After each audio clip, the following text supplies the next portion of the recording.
तो आज हम देखने वाले हैं इलेक्ट्रोमैग्नेटिज्म के कुछ और टॉपिक्स हमारे सिलेबस के बारे में। आज के वीडियो में हम देखने वाले हैं magnetic effect of electric current क्या होता है, cross and dot convention, right hand thumb rule क्या होता है, flux density, field strength, their units and relationship. मैंने ये बीच में से पॉइंट क्यों लिए, आपको बेसिक जब तक समझ में नहीं आएगा इसका तब तक आपको magnetic effect of electric current ये छोटी छोटी चीजें समझने में प्रॉब्लम हुई। तो आज हम देखते हैं मैग्नेटिक लाइंस ऑफ फोर्स क्या होता है। The magnetic field of magnet is represented by imaginary lines around it which are called as magnetic lines of force. ये किसने इंट्रोड्यूस किया था? माइकल फैराडे ने। ओके, तो इस इमेज में मैंने क्या दिखाया है, यहाँ पे हमें लाइंस ऑफ फोर्स दिख रही है मैग्नेट के अराउंड। तो वो क्या होती है, हमने सिर्फ इमेजिनेशन के लिए मैग्नेटिक फील्ड क्या होती है ये इमेजिन करने के लिए वो जो मैग्नेटिक लाइंस है वो ड्रॉ किए हैं। ओके, इमेजिनरी लाइंस, तो इसे हम क्या कहते हैं? Magnetic lines of force. Okay, ये किसने इंट्रोड्यूस किया था? ये इमेजिनरी लाइंस को माइकल फैराडे ने किया था। तो आगे हमारा कंसेप्ट है मैग्नेटिक फ्लक्स। तो मैग्नेटिक फ्लक्स क्या होता है? जो total number of magnetic lines of force होता है, जैसे मैंने इमेज में दिखाया है यहाँ पे जितने भी total imaginary lines of force हम कितने भी क्रिएट कर सकते हैं यहाँ पे, करंट की डायरेक्शन, ये सब डायरेक्शन कंसीडर करके। तो जो total number of magnetic lines of force होंगे उस total number of magnetic lines of force को हम कहते हैं मैग्नेटिक फ्लक्स। ओके, यहाँ पे डेफिनेशन भी दी है, the total number of lines of force existing in a particular magnetic field. Okay, it's called as magnetic flux. ये मैंने जैसे कि कहा मैग्नेटिक लाइंस ऑफ फोर्स हम क्यों दिखाते हैं? मैग्नेटिक फील्ड को ही रिप्रेजेंट करने के लिए। ओके, यहाँ पे इसलिए हमने बोला है कि फोर्स एग्जिस्टिंग इन पर्टिकुलर मैग्नेटिक फील्ड। ओके, जो मैग्नेटिक फ्लक्स है इसे हम डिनोट करते हैं फाई से और इसका यूनिट है वेबर। और 1 वेबर इज इक्वल टू क्या होता है?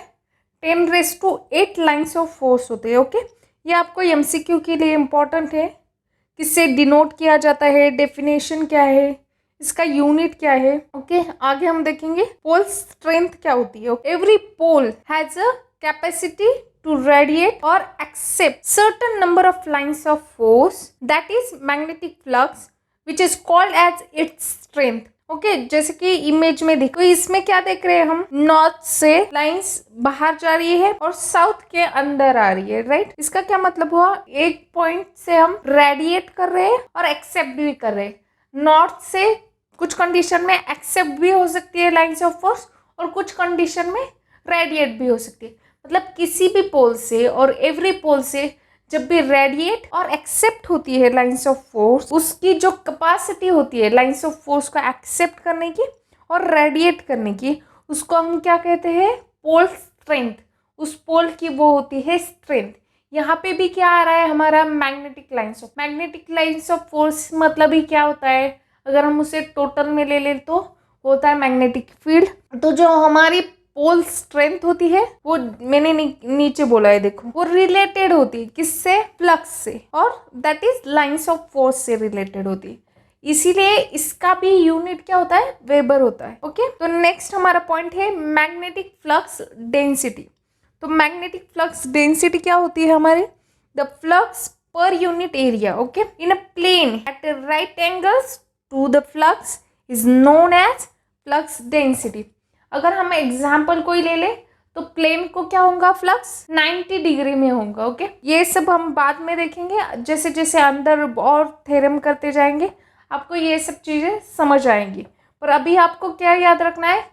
हमारी जो मैग्नेटिक फ्लक्स डेंसिटी होती है वो क्या होती है? Flux per unit area. तो इसका यूनिट क्या होता है? टेस्ला होता है। और क्या यूनिट होता है इसका? वेबर पर मीटर स्क्वायर। बी से इसे डिनोट किया जाता है। ओके, निकोला टेस्ला ने मैग्नेटिक फ्लक्स डेंसिटी इन्वेंट किया था। तो आज हम जो भी इलेक्ट्रिसिटी देख रहे हैं, हमारे घर पे जो भी एसी सप्लाई आ पा रहा है, जो भी वायरलेस कम्युनिकेशन है, इन सब के पीछे नए नए जो आज स्टडीज करके ये इन्वेंशन हो रहे हैं, उसके पीछे जो इलेक्ट्रिकल का बेसिक है वो स्टार्ट ही निकोला टेस्ला से होता है। तो आज ये जो सब इलेक्ट्रिसिटी है उसके पीछे निकोला टेस्ला का बहुत बड़ा हाथ है। मैंने ये आपको यहाँ पे क्यों बताया?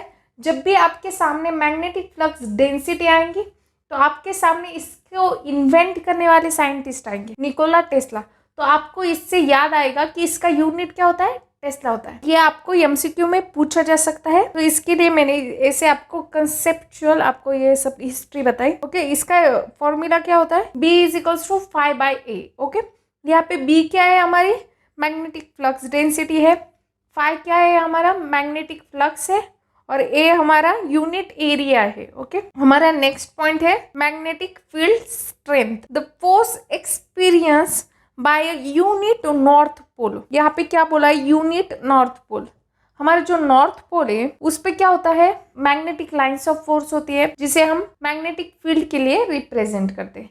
मतलब वहाँ क्या होता है, पोल स्ट्रेंथ है, वो एक पोल है तो वहाँ पे एक पोल स्ट्रेंथ है, वहाँ पे मैग्नेटिक लाइंस ऑफ फोर्स है, मतलब वही फ्लक्स को रिप्रेजेंट करती है। जैसे कि हमने कहा था पोल स्ट्रेंथ रिप्रेजेंट किसको करती है, फ्लक्स को। ये सब सिमिलर ही है। तो इसका क्या होगा, यूनिट नॉर्थ पोल मतलब क्या है, 1 weber. Okay, unit north pole, unit मतलब क्या होता है 1, और नॉर्थ पोल के वहाँ क्या आता है, हमारी लाइंस ऑफ फोर्स आती है। लाइंस ऑफ फोर्स मतलब क्या होता है, हमारी पोल स्ट्रेंथ होती है, वो किसको रिप्रेजेंट करती है, फ्लक्स को। Okay, when placed at any point in a magnetic field is known as magnetic field strength at that point. Okay, यहाँ पे क्या बताया गया है, सपोज उसका पोल कंसीडर किया जाए, वहाँ पे फोर्स होगा, जैसे मैंने सब एक्सप्लेन किया, तो वहाँ पे एक स्ट्रेंथ होंगी जिसे हम कहते हैं मैग्नेटिक फील्ड स्ट्रेंथ। ओके, तो इसको किससे रिप्रेजेंट करते हैं, हम एच से रिप्रेजेंट करते हैं। इसका यूनिट क्या है, ampere turns per metre. Okay, तो इसका फॉर्मूला क्या आता है, H =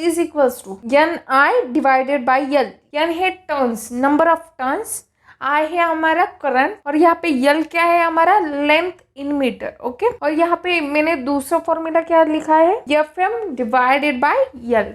तो FM क्या है, हमारा फोर्स है वहां पे। जैसे कि इसकी स्टार्टिंग ही डेफिनेशन से क्या हुई है, द फोर्स एक्सपीरियंस। ओके, तो यहाँ पे क्या है, एक फोर्स है जिसको हम फॉर्मुलेटेड करने के बाद वहां पे फोर्स मतलब क्या आता है, NI। ओके, तो आपको ज्यादातर ये काम में आएगा कि H = NI/L। आगे क्या है, cross and dot convention. Suppose जैसे कि इस इमेज में दिखाया गया है, यहाँ पे एक डाट है मेरे पास जिससे मैं टारगेट करने वाली, सामने एक टारगेट है सर्कल में, उस पे मैं निशाना लगाने वाली हूँ। तो वो डाट क्या होगा, मेरे से उस टारगेट की ओर जाएगा जब मैं उस पे निशाना लगाऊं। मतलब उसकी डायरेक्शन क्या हुई, मेरे से वो जा रहा है टारगेट की ओर। ओके, हमारी ओर कोई तो भी डार्ट फेंक रहा है, वो क्या होगा, वहां से हमारी ओर आएगा। ओके, तो इसे हम कैसे समझ सकते हैं, सपोज मैं ऊपर से चीज पेपर की ओर फेंक रही हूँ तो उसकी डायरेक्शन क्या होगी, डाउनवर्ड्स होगी।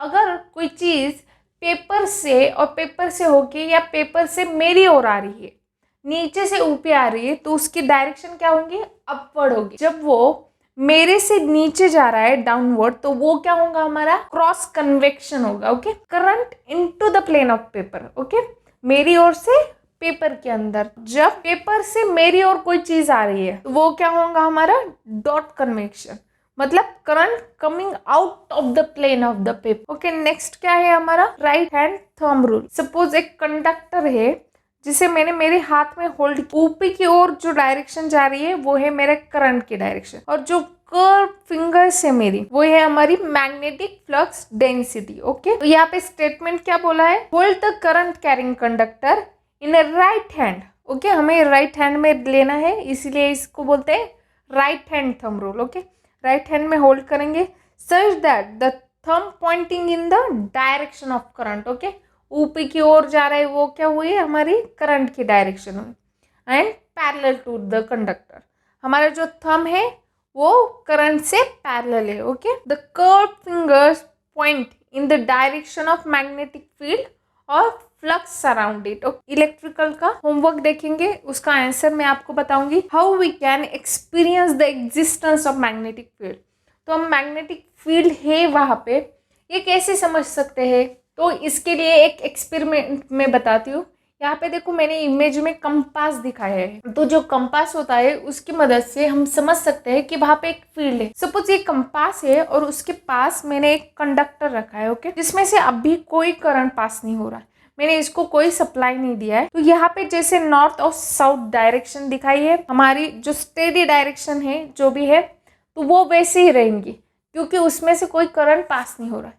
जब मैं मेरे कंडक्टर को सप्लाई दूंगी उसमें से करंट फ्लो होना स्टार्ट करेगा, तो जो मेरी नॉर्थ और साउथ डायरेक्शन है वो हिल जाएंगे। इससे हमें क्या समझ में आता है कि वहां पे एक मैग्नेटिक फील्ड है जो हमारे कंपास के जो पॉइंट्स है उस पर फोर्स अप्लाई कर रही है, और उसके वजह से हमारी जो कंपास की नॉर्थ और साउथ डायरेक्शन थे वो डायरेक्शन चेंज हो रही है। तो आज का होमवर्क क्या है, मैंने आपके लिए 2 MCQs यहाँ पे दिए हैं जिसको आपको सॉल्व करना है। ओके, ये पिछले कुछ वीडियो से आपको इस दोनों MCQs के आंसर पता चल जाएंगे। ओके, पहला MCQ क्या है हमारा, the points of the magnet at which the maximum iron pieces accumulate are called as. Okay, जो हमारा मैग्नेट होता है उसके कौन से पॉइंट पे ज़्यादा जो हमारे आयन पीस है वो एक्यूमुलेट होते हैं, तो उसके 4 ऑप्शन दिए हैं। हमारा नेक्स्ट है जो सेकंड लॉ ऑफ मैग्नेटिज्म है वो किस साइंटिस्ट ने इंट्रोड्यूस किया है, ये आपको पता लगाना है। इसमें 4 साइंटिस्ट के नाम दिए हैं हमें ऑप्शन, तो आपको ये इस